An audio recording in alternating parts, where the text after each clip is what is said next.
तेनालीराम की कहानी कर्ज का बोझ। उन दिनों तेनालीराम की आर्थिक स्थिति ठीक नहीं चल रही थी। विवश होकर उसे महाराज कृष्णदेव राय से कर्ज लेना पड़ा। कर्ज लेते समय उसने महाराज को वचन दिया कि वह शीघ्र कर्ज चुका देगा। दिन गुजरते गए।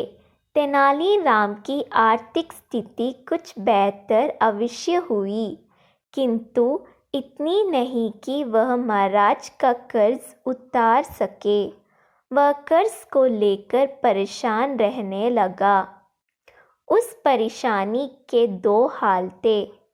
एक कि वह किसी तरह महाराज का कर्ज उतार दे, दो किसी तरह उसे कर्ज से मुक्ति मिल जाए।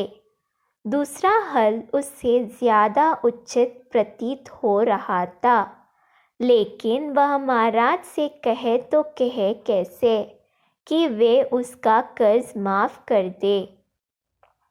बहुत सोच विचार कर उसने एक योजना बनाई और इस योजना में अपनी पत्नी को भी शामिल कर लिया।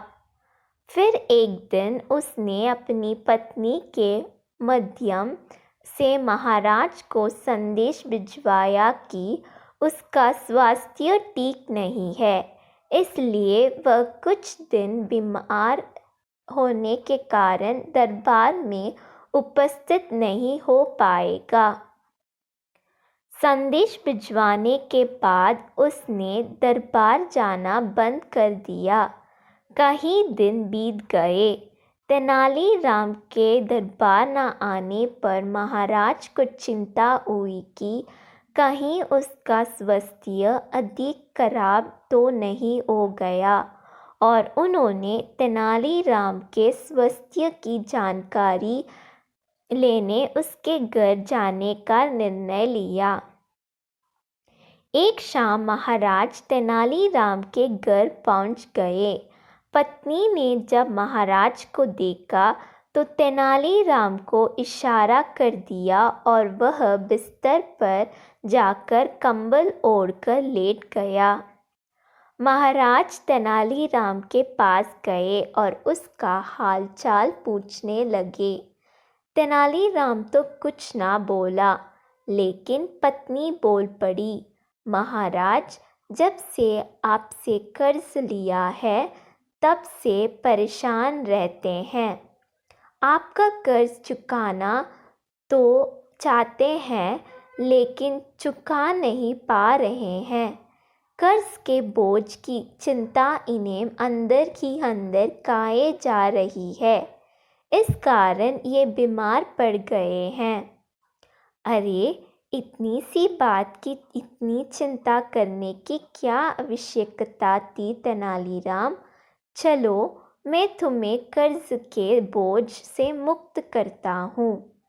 चिंता छोड़ो और स्वस्थ हो जाओ। तेनालीराम को सांत्वना देते हुए महाराज बोले। ये सुनना न था कि तेनालीराम कंबल फेंक तुरंत उठ बैठा और मुस्कुराते हुए बोला, आपका बहुत बहुत धन्यवाद महाराज।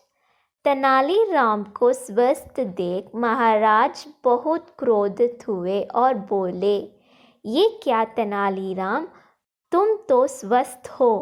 इसका अर्थ है कि कर्ज से मुक्त होने के लिए तुम बीमारी का बहाना कर रहे थे। तुम्हारा इतना साहस, तुम दंड के पात्र हो। तेनालीराम ने हाथ जोड़ लिया और बोलेपन से बोला, महाराज, मैंने कोई बहाना नहीं किया।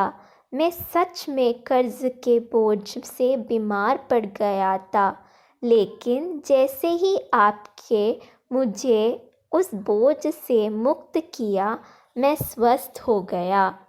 महाराज क्या कहते? तेनालीराम की चतुराई और भोलेपन के मिश्रण ने उन्हें निःशब्द कर दिया था। दोस्तों, अगर आपको ट्रू इंस्पिरेशनल स्टोरी अच्छी लगी हो तो आप इस कहानी को शेयर कर सकते हैं। कृपया अपने कमेंट्स माध्यम से हमें बताएं कि आपको यह कहानी कैसी लगी। हिंदी कहानियाँ पढ़ने के लिए कृपया सब्सक्राइब करें। धन्यवाद।